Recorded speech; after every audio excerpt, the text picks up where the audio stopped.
Pesquisa e PESP.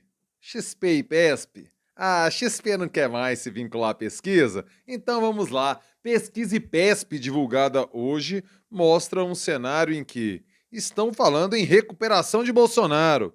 Mas a pergunta é: está acontecendo essa recuperação de Bolsonaro nas intenções de voto? Vamos falar sobre isso hoje.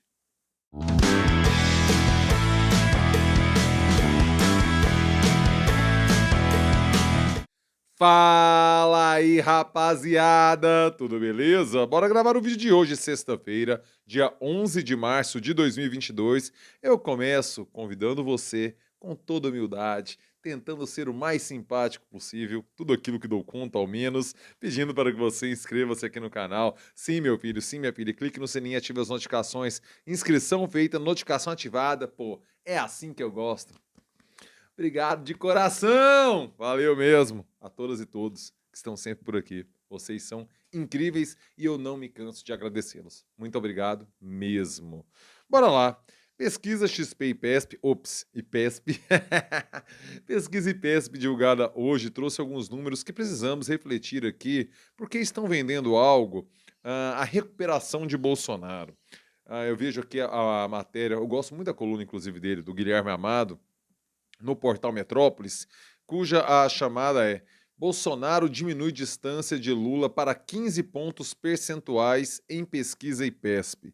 Jair Bolsonaro subiu 4% em 45 dias. Ex-presidente se manteve estável, aponta a pesquisa e PESP. Vamos lá. 45 dias, um mês e meio, 4 pontos percentuais. A pergunta que faço logo de cara é: qual a margem de erro da pesquisa? Quando eu fui ver, 3,2 pontos percentuais. 45 dias, 4 pontos percentuais, ok. Acima da margem de erro, que é de 3 pontos percentuais. Mas será que não se trata de uma hipérbole, de um exagero, falar em recuperação de Bolsonaro? Bom, eu respondo que sim, se trata de um exagero. Vamos lá. É claro que Bolsonaro tem algo positivo para extrair dos números da pesquisa XP e PESP. E antes, deixe-me pensar aqui com vocês, colocar aqui alguns pontos, naquilo que eu venho observando já há um bom tempo e falando para vocês. A gente está vendo uma diferença metodológica nos resultados, perdão, uma diferença de resultados quando mudamos a metodologia das pesquisas. Normalmente, nas pesquisas feitas por telefone, a distância entre Bolsonaro e Lula está menor do que quando a pesquisa é feita de forma presencial. As presenciais mais consolidadas são Datafolha e IPEC. IPEC, a mesma equipe que era do Ibope. O Ibope não existe mais, esse nome Ibope não existe mais enquanto pesquisa de intenção, enquanto pesquisa de audiência, mas a mesma equipe, o know-how, a inteligência, aquela tecnologia construída, tecnologia do saber, naturalmente, construída pelo Ibope, ela hoje encontra-se no Instituto IPEC. O Datafolha e o IPEC estão dando números mais próximos, nos últimos tempos, do que as pesquisas feitas pelo telefone. Coloco nessa lista a Poder Data, a IPESP e também a Paraná Pesquisas. Essas que são feitas por telefone caminham em uma linha, as presenciais em outra. Existem algumas explicações para dar conta dessas diferenças de resultado por conta da alteração da metodologia. A pesquisa por telefone, ela demanda duas coisas. Ela demanda o tempo da pessoa ficar lá respondendo a pesquisa. Você não conversa com uma pessoa, você conversa com uma máquina e você tem que responder apertando o teclado, certo? E demanda um conhecimento técnico, de você compreender o que está sendo dito, mexer aqui no aparelho e tudo mais, o que, infelizmente, para a realidade de um percentual expressivo do nosso povo, não é algo tão corriqueiro ou simples assim. Temos uma dificuldade aí de compreender, de absorver a opinião dessas pessoas que não têm o tempo, que estão trabalhando, não têm o dinheiro do crédito para receber ligações e também não têm a manha de fazer essa operação. Por outro lado, as pesquisas presenciais não conseguem acessar tão facilmente o topo da pirâmide, os mais ricos. Por quê? Porque nos pontos, rico não anda muito a pé na rua e você não consegue entrar nos condomínios, sejam eles verticais ou horizontais, onde mora a elite brasileira. Então veja você, a pesquisa presencial tende a distorcer um pouco, colocando mais a base da pirâmide social brasileira. A pesquisa por telefone, por sua vez, tende a colocar um pouco mais distorcido em prol do topo da pirâmide, da pirâmide social brasileira. Qual a diferença brutal aqui que a gente não pode ignorar? Tem muito mais pobre que rico no Brasil, mas é muito mais pobre que rico no Brasil. Então, tem a distorção, só que no quantitativo, a distorção se dá de forma mais intensa nas pesquisas por telefone. E onde todas as pesquisas colocam isso, quando a gente estratifica os dados, onde está o público, o eleitor prioritário de Lula? Na base da pirâmide social brasileira. Onde está o público, o eleitor prioritário de Bolsonaro? Do meio para o alto da pirâmide social brasileira. Mais no meio hoje do que no topo. É preciso reconhecer. Mas é isso que está acontecendo. Então, explicando essas diferenças metodológicas que são fundamentais para você entender o que está acontecendo, na verdade, quando eu pego os números, eu vejo um cenário de enfado, de fastio. Fastio não, enfado é melhor. De tédio nos números das eleições. Eu não vejo essas alterações que o Guilherme Amado vê. Diminui a distância para 15 pontos, ok, diminui, mas a margem de erro é 3,2. Falando num prazo de 45 dias, 4 pontos percentuais. Qual a boa notícia para Jair Bolsonaro? Ele parou de piorar.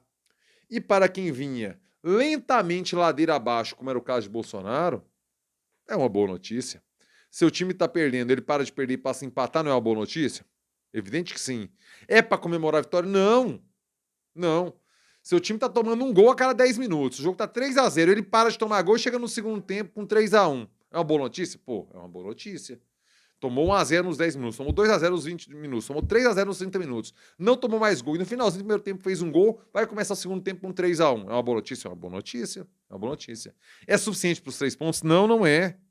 Nem para o empate. Faltam mais 2 gols para empatar e tem que fazer 3 para virar. Eu acho que não se trata de torcida, eu não acredito que seja nisso, mas é uma necessidade de tirar manchete de um cenário que sim está enfadonho. Está um cenário estável. Segundo os números da IPESP, 62% do eleitorado, na espontânea, já opta por Lula ou Bolsonaro, ignorando a margem de erro.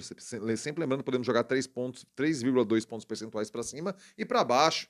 Na espontânea, só para te dar uma ideia aqui do que está acontecendo, veja você os números. O Lula tem 36 pontos percentuais, um ponto a mais do que a pesquisa a última pesquisa feita há 15 dias, e Bolsonaro está com 26 pontos percentuais. É isso aí, 26 mais 36, 62% da população em espontânea. Quem tem a má notícia de fato nessa pesquisa IPESP? A porcaria da terceira via. Uai, esse povo tá maluco? Não tá vendo? Óbvio. A terceira via está completamente sem espaço.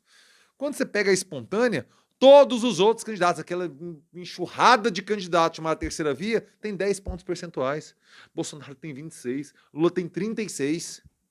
É espontânea. Gente, se não tiver uma reviravolta gigante, insisto, as eleições no Brasil costumam ter reviravoltas gigantes. Essa eleição está polarizada entre Lula e Bolsonaro. E polarizada, eu não estou falando que eles se equivalem. São dois polos. Só isso que eu estou falando. Porque até nisso você tem que explicar agora.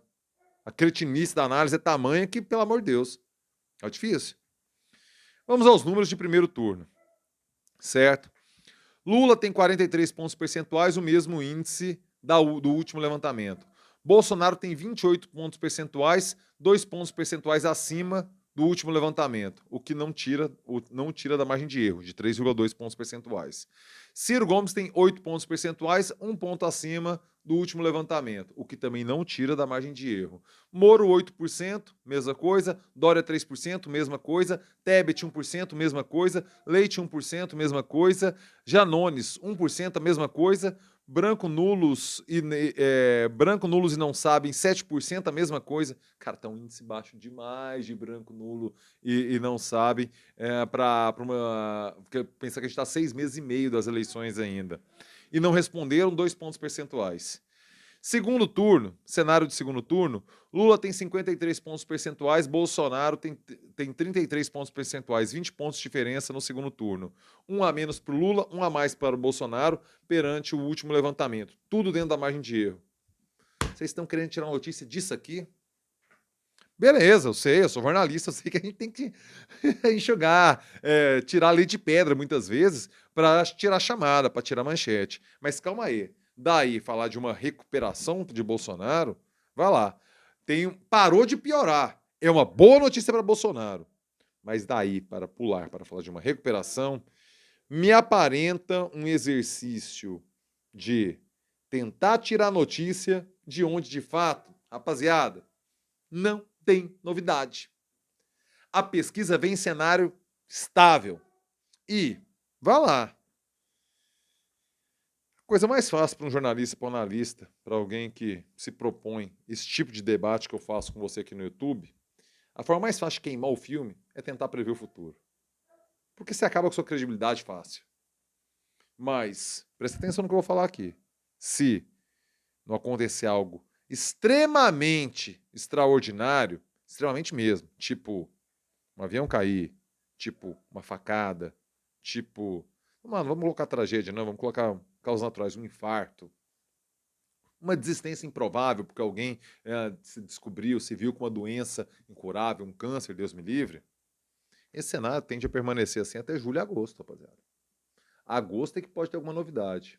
E na história das eleições do Brasil, da redemocratização para cá, nunca ninguém venceu as eleições não tendo pelo menos 10% das intenções de voto em janeiro anterior à eleição, no janeiro anterior à eleição. Ou seja, nesse sentido, se mantivermos a história, a experiência histórica eleitoral brasileira, somente Lula ou Bolsonaro podem vencer a eleição. A rejeição do governo está em patamar altíssimo, a rejeição do governo Bolsonaro. Deixa-me encontrar aqui, está aqui em outra aba. Inclusive, as matérias, tanto do Guilherme Amado, do Portal Metrópolis, quanto essa do BOL, que está mais completinha, estão coladas aqui na descrição do vídeo. Clique lá e leia depois.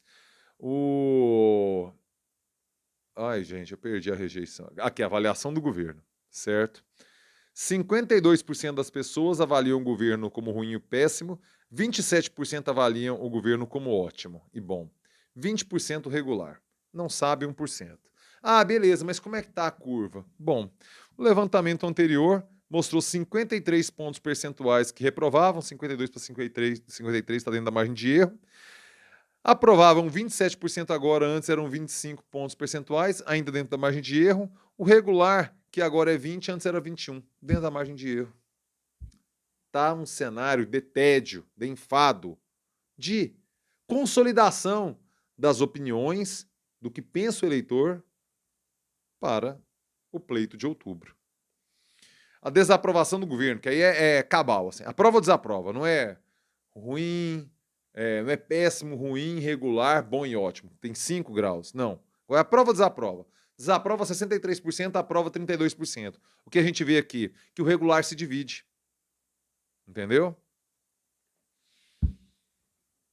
Terceira via é que tem a má notícia de fato aqui. Bolsonaro tem uma boa notícia. Lula, claro, quem lidera sempre tem uma boa notícia. E a terceira via é que aparenta ser o menor espaço ou viabilidade para crescer. Vamos aguardar, vamos ver as outras pesquisas. Agora, a próxima pesquisa eu pretendo analisar uma presencial, ou Datafolha ou IPEC, para ver se aquilo que eu falei no começo do vídeo aqui se explica, se justifica. Os números estão aqui na descrição, da matéria do UOL, da matéria do Metrópolis. Por favor, clique ali, leia, se aprofunde nos números. Tem cenário de segundo turno de vários candidatos. Vamos dar aqui um segundo turno rapidinho, só para você ver os confrontos. Lula e Bolsonaro, 53-33. Lula e Moro, 51-30. Lula e Leite, 55-17. Lula e Dória, 53-18. Lula e Ciro, 50-25. Lula vence todos com folga de pelo menos 20 pontos percentuais. Pelo menos de pontos percentuais. Ciro e Bolsonaro, 47-36. Dória e Bolsonaro, 38-37, empate técnico. Moro e Bolsonaro, 33-33, empate técnico. Bolsonaro e Leite é o único cenário em que Bolsonaro ganha, 40-35, fora do empate técnico. Esse deslumbre aí para Eduardo Leite que eu tô vendo aí, né, rapaziada do Estadão? Perde até do Bolsonaro no segundo turno, segundo a IPESP. Quero saber a sua opinião. Por favor, comentário aqui na fita. Quero saber o que você pensa. Diga aqui embaixo, por favor. E claro, se chegou até aqui, deixa seu joinha, deixa o like, deixa aquela interação que faz o vídeo chegar mais longe. Like na fita, meu filho! Like na fita, minha filha! Beleza? Lives, hoje às 9 da noite, eu e André Rodrigues esperamos você aqui na Tirem as Crianças da Sala. Sim, 9 da noite, tirem as crianças da sala. Conto com sua audiência, conto com a sua participação. E amanhã, sabadão, eu lhe espero aqui na Tirem as Crianças da Sala, não. Na Live Costa aqui, Dance With Myself, eu e você e eu juntinhos. Amanhã às 9 da noite aqui no canal. Hoje 9 da noite, amanhã 9 da noite, beleza? Rapaziada, ótima sexta-feira. Espero você nas lives e termino com o clássico. É nóis.